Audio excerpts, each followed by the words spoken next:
Hey guys, I'm still out here in Park City, Utah covering the music scene at the Sundance Film Festival. I got a chance to listen to and interview Alexi Murdoch, who was just named one of Rolling Stone's top 10 musicians to watch in 2007. I'm an artist to watch apparently, so watch.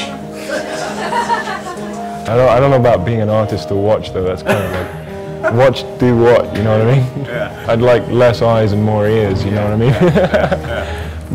mean?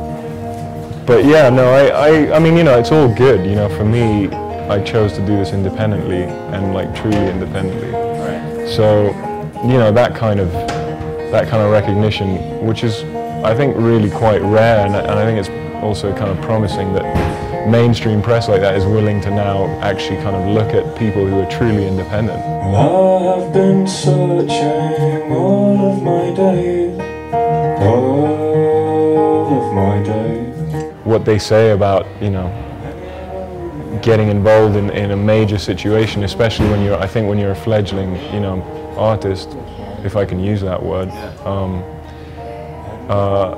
you know, it's like your chances of actually kind of loving what you do a couple of years in, I think, are pretty slim. I wanted to make the record myself. I knew there was no way that, like, as a first record, any label would let me do that. Well, I've been quietly standing in the shade all of my days. And I came over to go to college, because I dropped out of high school actually. Yeah?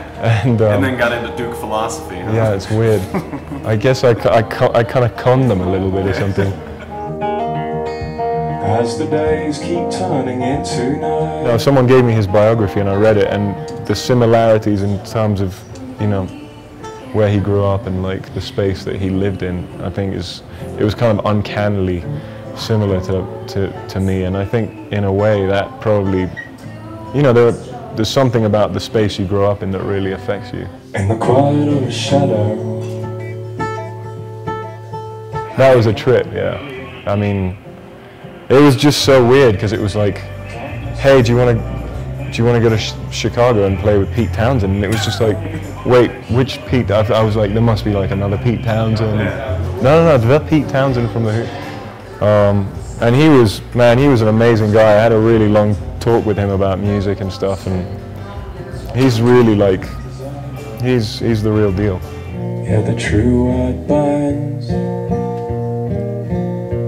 And I'll be happy if I don't see the inside of a studio for at least another like 12 months. Yeah. So I'm just going to chill for a while. I mean, I'm writing a lot, but I think I'm going to wait till I go back in. And also just, you know, give this record its time and space, because I feel like it kind of deserves that, you know, let it have its life. Thank you very much. From here at the Sundance Music Cafe, produced by ASCAP in Park City, Utah, I'm Nick Jones, your Palestra music reporter. Don't forget to